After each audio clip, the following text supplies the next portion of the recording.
सबसे पहले मैं आपको बता दूं कि ये पार्ट बहुत ही ज्यादा इंटरेस्टिंग होने वाला है।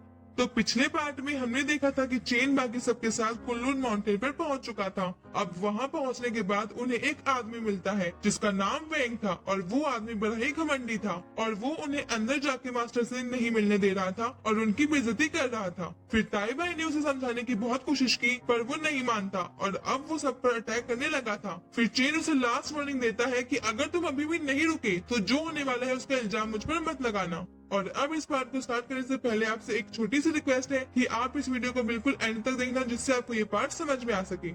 अब इस पार्ट के स्टार्टिंग में हम देखते हैं कि वो चारों गार्ड्स हारने के बाद सोच रहे थे कि ये लड़का तो बहुत ज्यादा स्ट्रॉन्ग है, ये तो हमारे एल्डर्स के बराबर रखता है। फिर अब हम देखते हैं कि एक आदमी वहाँ पर आता है और कहता है कि मेरे कुनलुन माउंटेन पर कौन है जो शांति भंग कर रहा है। अब उसके आते ही हम देखते हैं कि वैंग उसके सामने घुटने टेक कर बोलता है कि थर्ड एल्डर यही है वो लोग जो कि यहाँ की शांति को भंग करना चाहते हैं। फिर वेंग थर्ड एल्डर को सब झूठ बताने लगता है और कहता है कि ये सब लोग यहाँ पर आए और बिना कुछ बातचीत के ही हम पर हमला करने लगे और इनके साथ में एक डिमन क्लेन की लड़की भी है। अब ये सुनकर एल्डर कहते हैं कि क्या डिमन क्लेन का मेंबर, और फिर थर्ड एल्डर उनसे पूछते हैं कि क्या वैंग सही कह रहा है। तो शियाओ उससे कहती है कि इसकी एक बात झूठ ही है। और फिर ताई बाई थर्ड एल्डर को प्रणाम करता है और कहता है कि वैंग हर एक बार झूठ बोल रहा है। हम जब यहाँ पर आए तो इसने हम पर पहले हमला किया था और हम यहाँ पर सिर्फ मास्टर से मिलने आए हैं क्योंकि हमें जरूरी बात बतानी है। अब थर्ड एल्डर बोलते हैं कि जो भी बात हो मुझे उसको कोई फर्क नहीं पड़ता और हेड मास्टर अभी भी तुमसे नहीं मिल सकती क्योंकि अभी वो कल्टीवेशन में बिजी है। इतना कहने के बाद वो जाने लगते हैं, लेकिन तभी ताई बाई उससे कहता है कि एक बार इनसे मिल तो लीजिए, ये बहुत दूर से मास्टर से मिलने आए हैं। और फिर वो थर्ड एल्डर को चेन के बारे में बताने ही वाला होता है,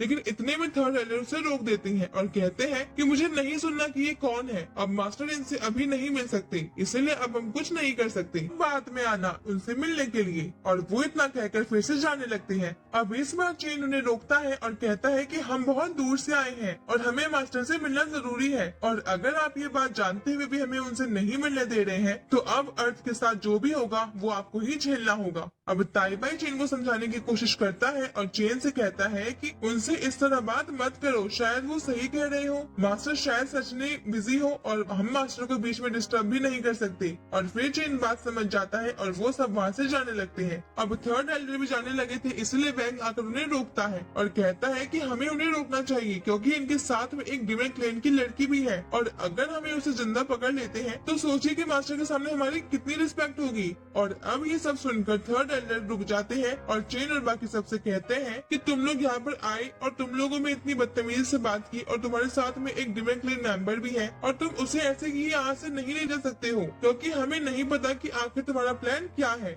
और फिर इतना कहने के बाद थर्ड एल्डर अपनी पावर्स के साथ शैडो गर्ल की तरफ अटैक करने के लिए बढ़ते हैं और फिर शैडो गर्ल भी उनके ऊपर हमला करती है। अब दोनों एक दूसरे पर हमला कर रहे थे और हम देखते हैं कि शैडो गर्ल अपने अटैक से उसको पीछे फेंक देती है। और फिर थर्ड एल्डर कहती है कि तुम हिवनली लेवल इमॉर्टल की लिस्ट में पहुंच चुकी हो, लेकिन फिर भी तुम इतनी पावर के साथ मुझे नहीं हरा सकती। अब वो अपनी स्पेशल पावर को एक्टिवेट कर लेते हैं और अटैक करने के लिए रेडी हो जाते हैं। और दूसरी तरफ शैडो गर्ल भी रेडी थी, लेकिन चेन उसे रोक देता है और फिर खुद फाइट करने के लिए जाता है। अब अटैक करने से पहले चेन कहता है कि हम यहाँ पर कोई भी प्रॉब्लम खड़ी नहीं कर सकते, लेकिन तुम लोग यही चाहते हो। और बस इतना कहने के बाद चेन अपने 3 क्लोन बना लेता है और वो तीनों क्लोन थर्ड मास्टर के ऊपर अटैक करने जाते हैं। और हम देखते हैं कि थर्ड एल्डर बहुत ज्यादा कॉन्फिडेंट थे कि वो चेन को आराम से हरा देंगे, लेकिन ऐसा नहीं था। चेन थर्ड एल्डर को रोकता है और उनको हवा में उठा के पटक देता है। फिर हम देखते हैं कि पीछे से वैंग चेन के ऊपर अपनी पूरी पावर से पंच मारने वाला होता है, लेकिन चेन को पता लग जाता है